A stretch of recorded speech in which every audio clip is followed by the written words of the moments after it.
It's the festive season, and that means I am ready to share some delicious desserts. Today, I'm making my individual cranberry orange steamed puddings, and these are just beautiful looking.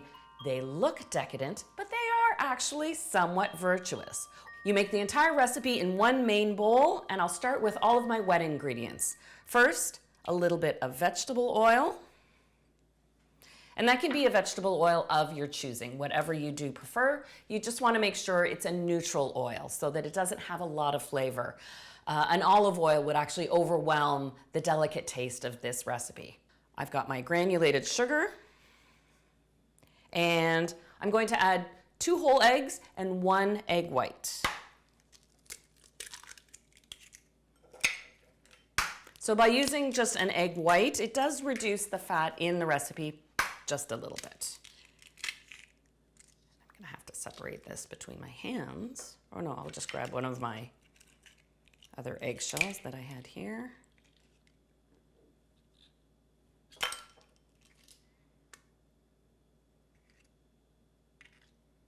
And I'll fish out that little piece of eggshell that went astray.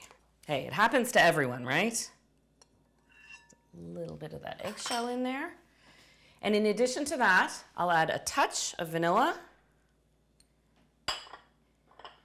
And to replace the moisture that I pulled away by that egg yolk, I'm just going to add 2 tablespoons of milk. And that could be a non-dairy milk if you prefer. Let me get my zester.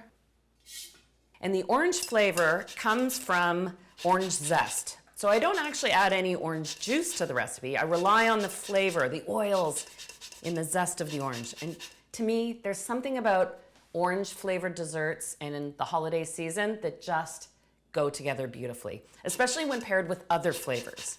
In this case, it's the cranberry. And this is a small orange, so I'm using the full orange for its zest. Really, you're looking for about 2 teaspoons total. I'll give this a little whisk. You want to give this a stir just to combine everything together so it's nice and smooth. This allows that orange flavor to start working through the base of this batter.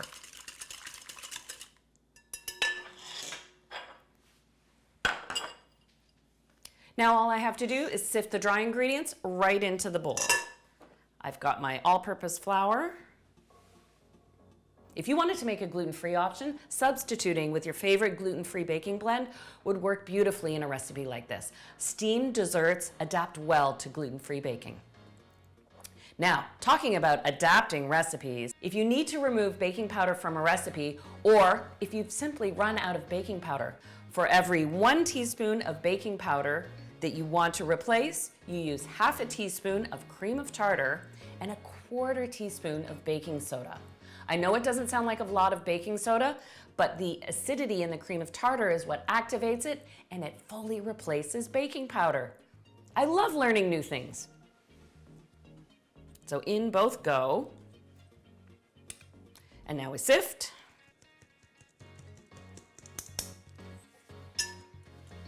Give this a good whisk. It's a nice smooth batter, so easy to combine. And once it's nice and smooth, you switch to a spatula to fold in your dried cranberries. I prefer using dried cranberries in this recipe as opposed to fresh, because fresh cranberries have a habit of floating to the top of your cake batter. Dried cranberries won't do that. And because this batter is so moist, and we're also steaming the cakes, those cranberries really plump up and they almost take on a fresh cranberry texture to them within the pudding once the puddings are cooked. All right, so now to fill my dishes, you want to take a roasting or baking pan that can hold 6 individual ramekins. They can be any shape or size. These have a nice fluted edge. And what I've done is grease the inside. Then I tipped in about half a cup of sugar, rolled it around in the dish, and then transferred it to the next. So, and on and on and on, you use up all the sugar. And now I've got a nice light sugar coating on the outside of the ramekins. And you want to divide the batter evenly between your dishes.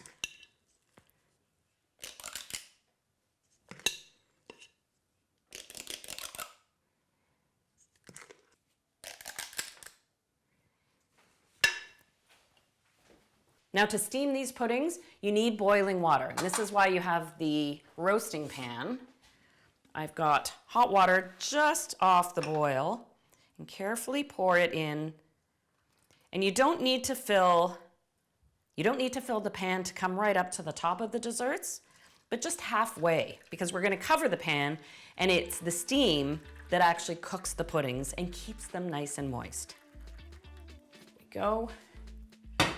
If your pan happens to have a lid, that's perfect. Mine doesn't, so I'm using aluminum foil.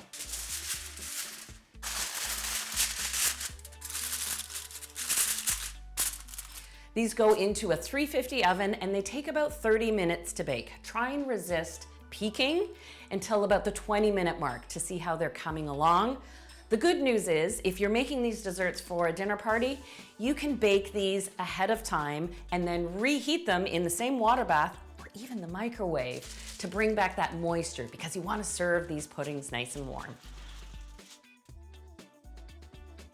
And here are the steamed puddings out of the oven.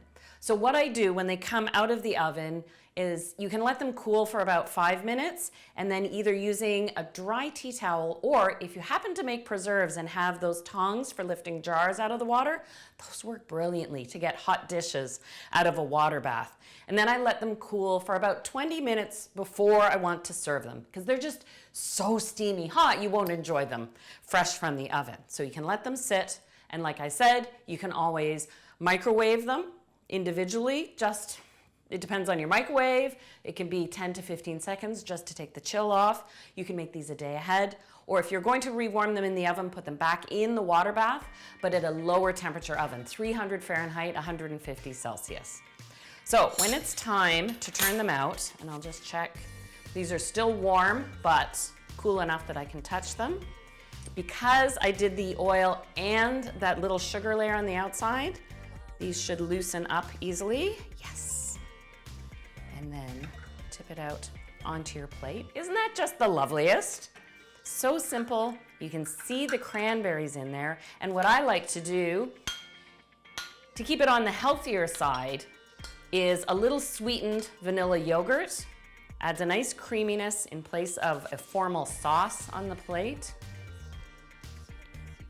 And you've got a delicious dessert. Now you've seen how easy it is to make, I know you can whip this up in a snap.